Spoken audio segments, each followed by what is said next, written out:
Welcome to Conversations with Saints, the podcast where we find heavenly wisdom in the most unexpected places. I'm your host, Francis Vale Karatos. Today's guest is not a king, a scholar, or a martyr who chose his fate. He was an ordinary man, a farmer from North Africa, likely in Jerusalem for the Passover. He was simply in the wrong place at the wrong time, or perhaps the exact right place at the exact right time. He was a bystander, pulled from a crowd and forced to perform a task that would echo through eternity. He is the patron saint of those who carry unwilling burdens. Please welcome Saint Simon of Cyrene. Saint Simon, thank you for being with us. Your story is a profound reminder that God's call can come to any of us at any moment. Thank you for asking me to speak. I was just a man coming in from the fields. I never thought anyone would remember my name. Can you take us back to that day? You were on your way into the city and you encountered the procession to Golgotha. What did you see? Chaos, that's the first thing.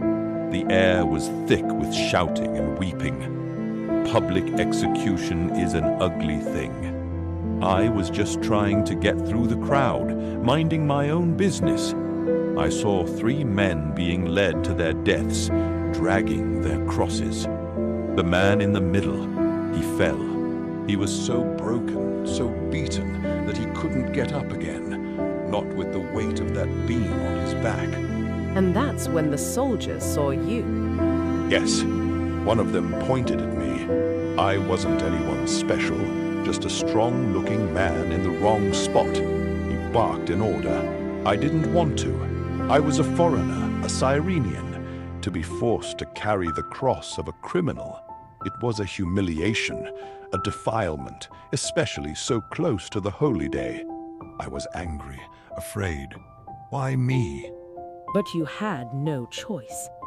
What was it like to lift that wood? It was heavy, heavier than you can imagine, rough, splintered, and it was warm, sticky with his blood and sweat. That was the first shock. This wasn't just wood. This was his burden. I put it on my shoulder, and the soldiers forced us both to our feet, and we started to walk. What was that walk like beside him? At first, it was just the work of it, 1 foot in front of the other.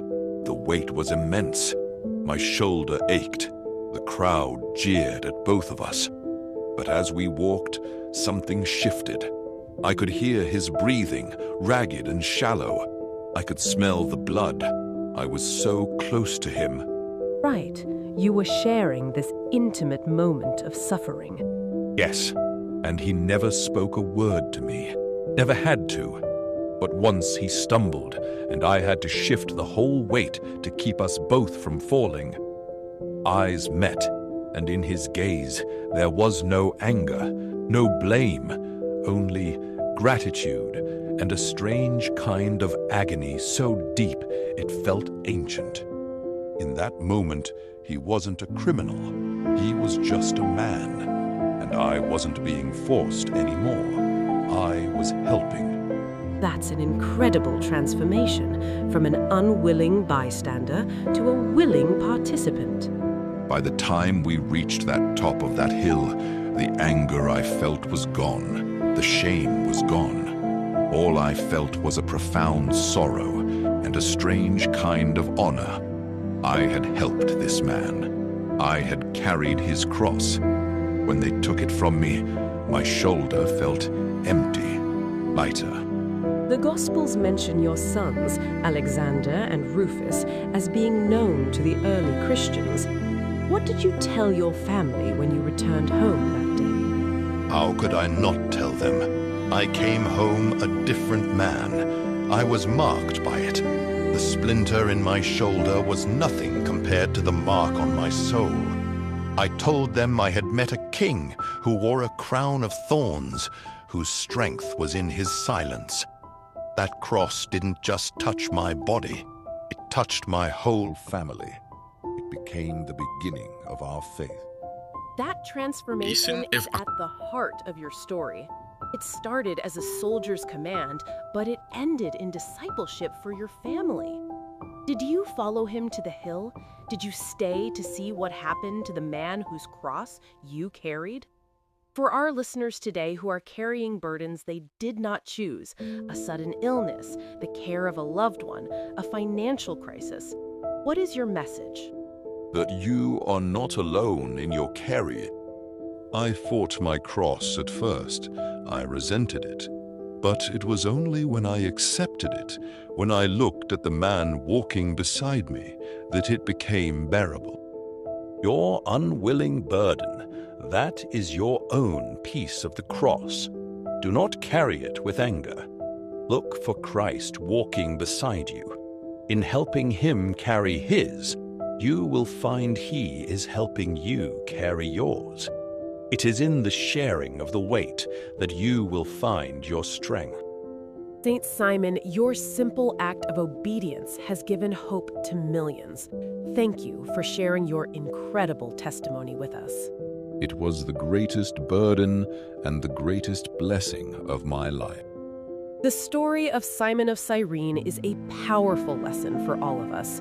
We don't always choose our crosses. Sometimes they're thrust upon us, heavy and unwanted.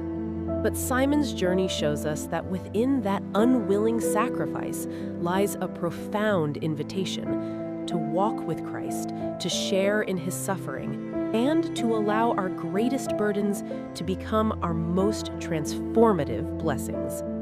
That's all the time we have for this episode of Conversations with Saints. Join us next time when we'll speak with the Apostle of the Gentiles, St. Paul. Until then, I'm Frances Vale Caritas. May you seek truth and may you find peace.